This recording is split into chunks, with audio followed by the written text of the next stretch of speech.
আমরা তো মর্যাদাহীন লোক ছিলাম। আল্লাহ আমাদেরকে সম্মানিত করেছেন ইসলামের মাধ্যমে। সুতরাং আমরা যদি আল্লাহ আমাদেরকে যা দ্বারা সম্মানিত করেছেন তা থেকে দূরে সরে গিয়ে অন্য কোথাও সম্মান খুঁজি, তাহলে আল্লাহ আমাদেরকে পুনরায় অপমানিত করবেন। প্রিয় দর্শক, মুসলমান হয়েও যারা জান্নাতে প্রবেশ থেকে বঞ্চিত থাকবে, হাদিসে উল্লেখ আছে 17 শ্রেণীর ব্যক্তি জান্নাতে প্রবেশ করতে পারবে না। তারা যতই নেক আমল করুক না কেন, জান্নাত তাদের জন্য হারাম হয়ে যাবে। কাফির বেদিনরা তো চিরস্থায়ী জাহান্নামী। প্রিয় দর্শক, চলুন এখন জেনে নেই যে 17 শ্রেণীর ব্যক্তি জান্নাতে প্রবেশ করতে পারবে না তাদের সম্পর্কে। 1 নম্বর, হারাম খাদ্য ভক্ষণকারী জান্নাতে যাবে না।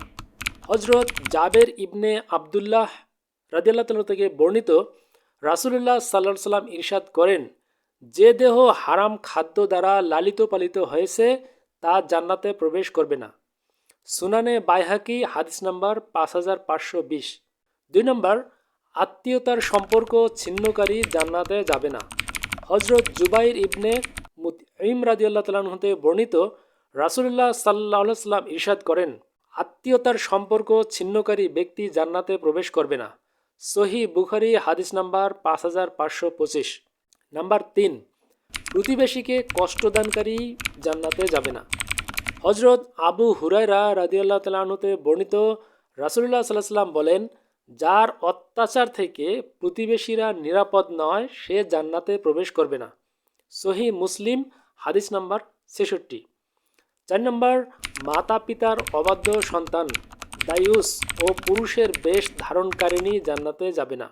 রাসূলুল্লাহ সাল্লাল্লাহু আলাইহি সাল্লাম বলেন, 3 শ্রেণীর লোক জান্নাতে যাবে না: মাতা পিতার অবাধ্য, দায়ুস অর্থাৎ যে ব্যক্তি তার স্ত্রী, বোন প্রমুখ অধীনস্থ নারীদেরকে বেপর্দা চলাফেরায় বাধা দেয় না, এবং পুরুষের বেশ ধারণকারী মহিলা। মুস্তাদরাকে হাকিম, হাদিস নাম্বার 226।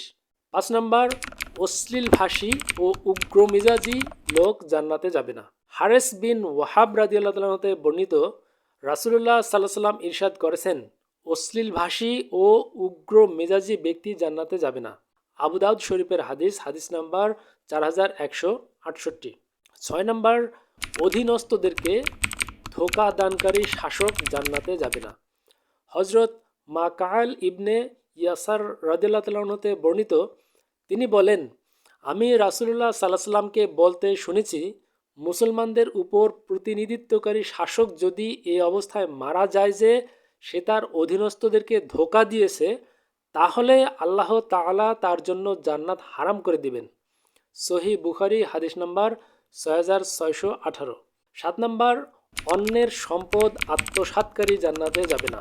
হজরত আবু উমামা রাদিয়াল্লাহু তাআলা হতে বর্ণিত, রাসূলুল্লাহ সাল্লাল্লাহু আলাইহি ওয়াসাল্লাম বলেন, যে ব্যক্তি কসম করে কোনো মুসলমানের সম্পদ আত্মসাৎ করে, আল্লাহ তাআলা তার জন্য জাহান্নাম ওয়াজিব করে দেন এবং জান্নাত হারাম করেন। এক ব্যক্তি বললেন, ইয়া রাসূলুল্লাহ, যদিও সামান্য কোনো জিনিস হয়? তিনি বললেন, যদিও পিলু গাছের একটি ছোট ডাল হোক না কেন। সহিহ মুসলিম, হাদিস নাম্বার 196। নাম্বার 8, খোটা দানকারী, অবাধ্য সন্তান ও মদ্যপ লোক জান্নাতে যাবে না। হজরত আবদুল্লাহ বিন আমর রাদিয়াল্লাহু তাআলা হতে বর্ণিত, নবী করিম সাল্লাল্লাহু আলাইহি ওয়াসাল্লাম ইরশাদ করেন, উপকার করে খোটা দানকারী, মাতা পিতার অবাধ্য সন্তান, সর্বদা মদ্যপানকারী, এই 3 শ্রেণীর মানুষ জান্নাতে প্রবেশ করবে না। সুনানে নাসাই, হাদিস নাম্বার 5577। 9 নম্বর, চকলখোর জান্নাতে যাবে না। হজরত হুজাইফা রাদিয়াল্লাহু তাআলা থেকে বর্ণিত, রাসূলুল্লাহ সাল্লাল্লাহু আলাইহি ওয়াসাল্লাম বলেন, চকলখোর জান্নাতে প্রবেশ করবে না। সহিহ মুসলিম শরীফের হাদিস, হাদিস নাম্বার 151। 10 নম্বর, অন্য পিতাকে যে নিজের পিতা বলে পরিচয় দেয় সে জান্নাতে যাবে না। হজরত সাদ ও আবু বাকরাহ রাদিয়াল্লাহু তাআলা তে বর্ণিত, রাসূলুল্লাহ সাল্লাল্লাহু আলাইহি ওয়াসাল্লাম ইরশাদ করেন, যে ব্যক্তি জেনে শুনে নিজেকে অন্য পিতার সাথে সম্পর্কিত করে, অর্থাৎ নিজেকে অন্য পিতার সন্তান বলে পরিচয় দেয়, তার জন্য জান্নাত হারাম। সহিহ বুখারী, হাদিস নাম্বার 6269। 11 নম্বর, গর্বকারী, অহংকারকারী লোক জান্নাতে যাবে না। হজরত আবদুল্লাহ ইবনে মাসউদ রাদিয়াল্লাহু তাআলা হতে বর্ণিত, রাসূলুল্লাহ সাল্লাল্লাহু আলাইহি ওয়াসাল্লাম বলেছেন, যার অন্তরে অণু পরিমাণ অহংকার রয়েছে সে জান্নাতে প্রবেশ করবে না। সহিহ মুসলিম শরীফের হাদিস, হাদিস নাম্বার 131। 12 নম্বর, রাসূলুল্লাহ সাল্লাল্লাহু সাল্লামের নাফরমান জান্নাতে যাবে না। অর্থাৎ হজরত আবু হুরায়রা রাদিয়াল্লাহু তাআলা আনহু হতে বর্ণিত, রাসূলুল্লাহ সাল্লাল্লাহু আলাইহি সাল্লাম ইরশাদ করেন, আমার সব উম্মত জান্নাতে যাবে, কিন্তু সে ব্যক্তি ব্যতীত যে জান্নাতে যেতে অস্বীকার করেছে। তখন একথা শুনে সাহাবীগণ আরজ করলেন, ইয়া রাসূলুল্লাহ, কে অস্বীকার করেছে? তিনি বললেন, যে আমার আনুগত্য করে সে জান্নাতে যাবে, আর যে আমার নাফরমানি করে সে জান্নাতে যেতে অস্বীকার করেছে। সহিহ বুখারী, হাদিস নাম্বার 6737।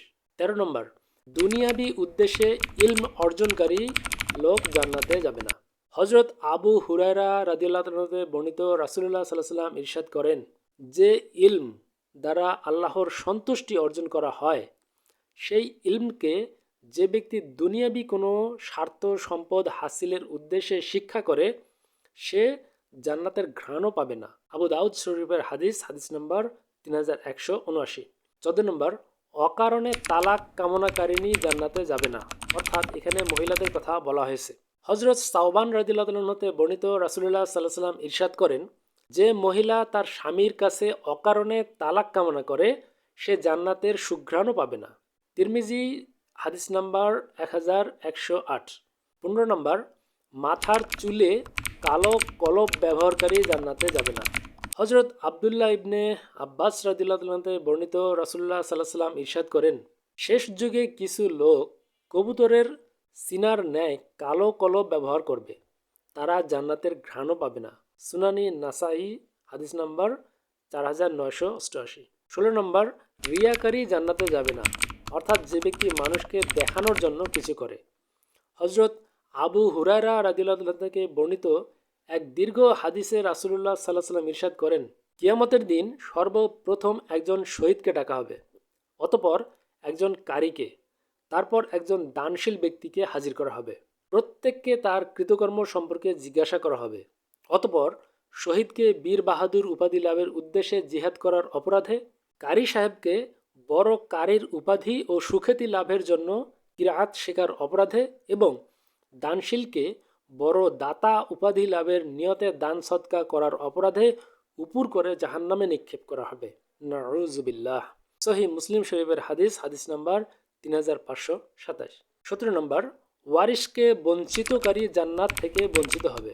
রাসূলুল্লাহ সাল্লাল্লাহু আলাইহি ওয়াসাল্লাম ইরশাদ করেন, যে ব্যক্তি কোনো ওয়ারিশকে তার অংশ থেকে বঞ্চিত করল, আল্লাহ তাআলা তাকে জান্নাতের অংশ থেকে বঞ্চিত করবেন। সুনানে ইবনে মাজা, হাদিস নাম্বার 2694। প্রিয় দর্শক, বুঝতেই পারলেন, একজন মুসলমান জান্নাতের জন্যই, যে আল্লাহকে একক এবং অদ্বিতীয় হিসেবে স্বীকার করে সে অবশ্যই জান্নাতে যাবে। কিন্তু একজন লোক যদি এগুলো করার পরেও, অর্থাৎ আল্লাহকে একক এবং অদ্বিতীয় খোদা হিসেবে স্বীকার করার পরেও এই সমস্ত কাজের সঙ্গে যুক্ত থাকে, তাহলে সে জান্নাতে যাবে না।